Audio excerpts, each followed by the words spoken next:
Oi gente, Isabelle aqui. Demorou um pouquinho, mas eu voltei.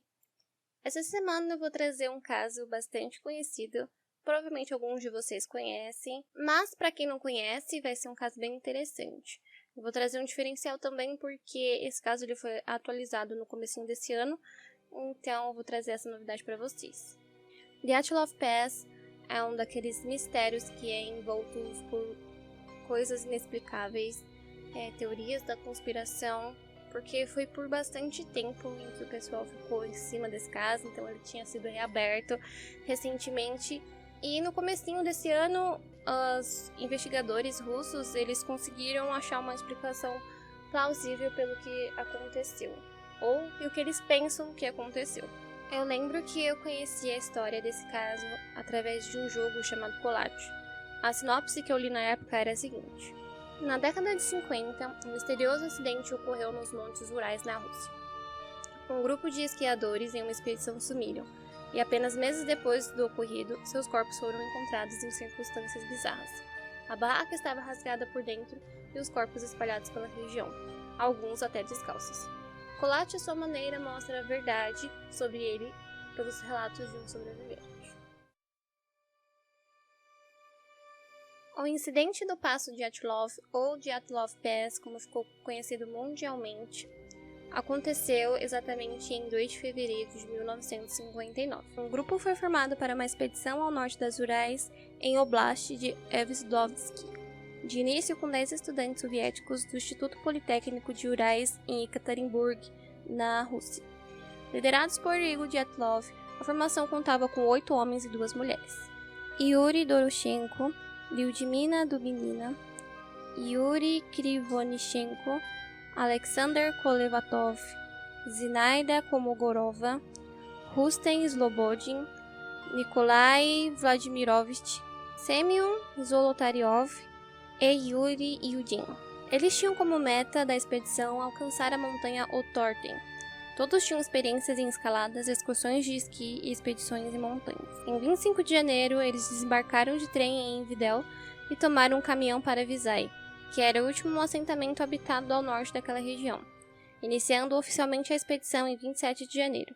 Infelizmente ou felizmente, na manhã seguinte, Yuri Yudin foi forçado a retornar e descontinuar a caminhada, pois começou a apresentar dores nas articulações. Foi combinado que Dyatlov lhe deveria enviar uma mensagem telegráfica assim que o grupo retornasse a Visay por volta de 12 de fevereiro.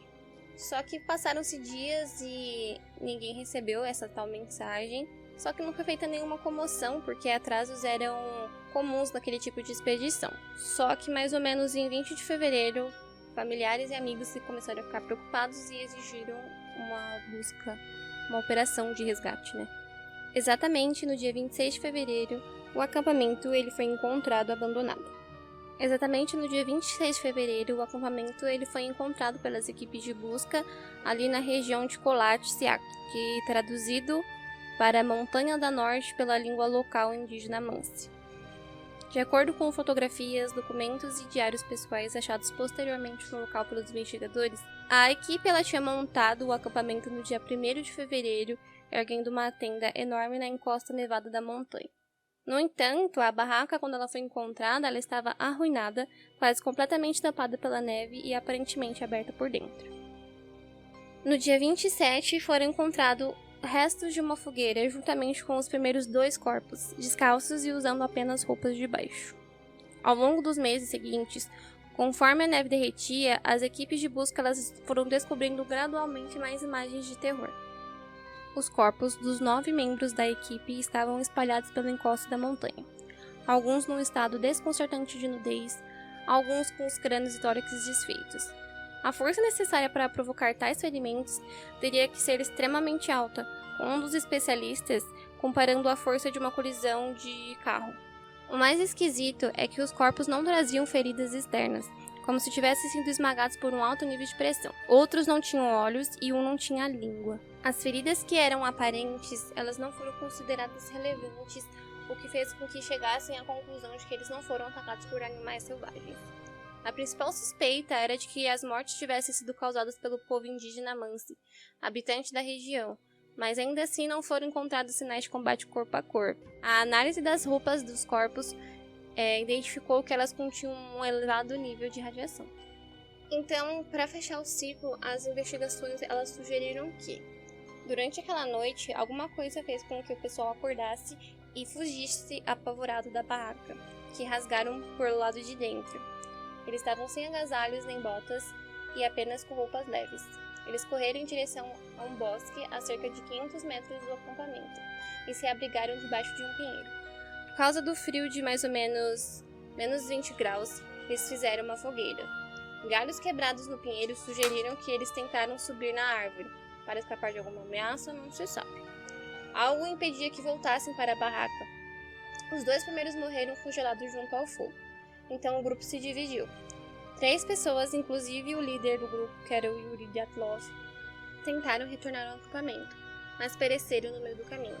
Como não havia sinais de violência nesses corpos, exceto uma pequena fissura no crânio de um deles, o laudo é que eles morreram de hipotermia. Após 3 meses investigando e sem uma explicação, as autoridades concluíram que o grupo foi morto por uma força não identificada.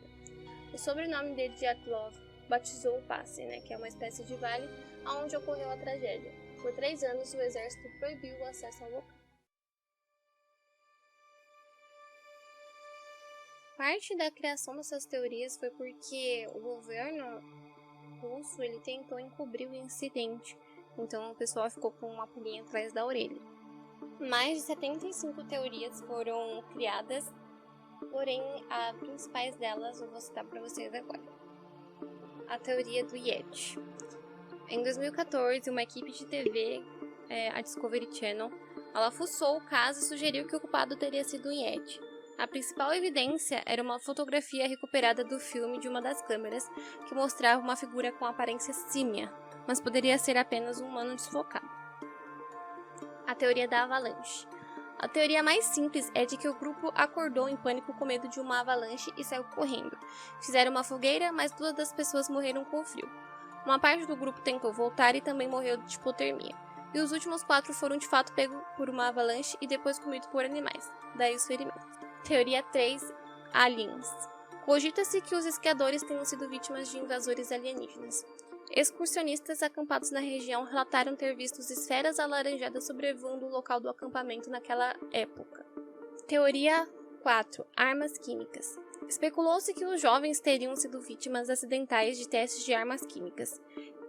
Isso porque, em uma das análises feitas nas roupas, foram encontrados altos níveis de radiação.